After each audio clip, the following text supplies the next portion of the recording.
রবীন্দ্রনাথের কবিতার মধ্যে সেই জার্নি বারবার ফিরে আসে। ছোটবেলা থেকে শুরু।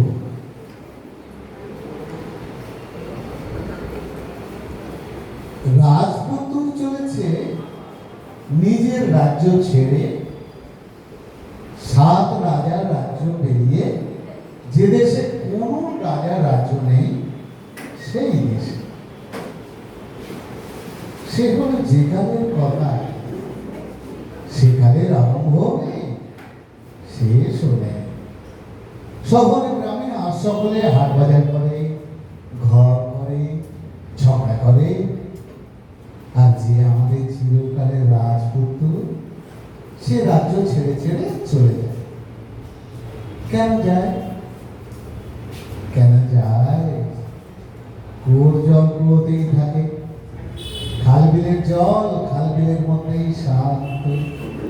কিন্তু গিরি শিখরের জল গিরি শিখরে ধরে না, মেঘের জল মেঘের বাঁধন মানে না। রাজপুত্রকে তার রাজ্যটুকুর মধ্যে ঠেকিয়ে রাখবে কে? তেপান্তর মাঠ দেখে সে ফেরে না, 7 সমুদ্র 13 নদী পার হয়ে যায়। মানুষ বারে বারে শিশু হয়ে জন্মায়, আর বারে বারে নতুন করে এই পুরাতন কাহিনীটি শোনে। সন্ধ্যা প্রদীপের আলো স্থির হয়ে থাকে, আর ছোটরা চুপ করে গালে হাত দিয়ে ভাবে, আমরা সেই রাজপুত্র। তেপান্তর মাঠ যদি বা পুরা, সামনে সমুদ্র, তারই মাঝখানে দ্বীপ, সেখানে দৈত্যপুরীতে রাজকন্যা বাঁধা আছে। পৃথিবীতে আর সকলের টাকা খুঁজছে, নাম খুঁজছে, আরাম খুঁজছে। আর যে আমাদের রাজপুত্র, সে দৈত্যপুরী থেকে রাজকন্যাকে উদ্ধার করতে বেরিয়েছে। তুফান উঠলো, নৌকো মিলল না, তবু সে পথ খুঁজছে। এটি হচ্ছে মানুষের সব ঘোরাটা রূপকথা, আর সব শেষে।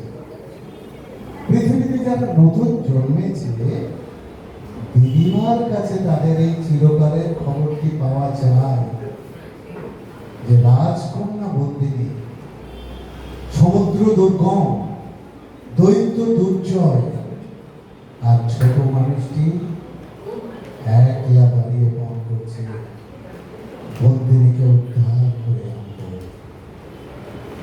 বাইরে বনের অন্ধকারে বৃষ্টি পড়ে, ঝিল্লি ডাকে, আর ছোট ছেলেটি চুপ করে গালে হাত দিয়ে ভাবে,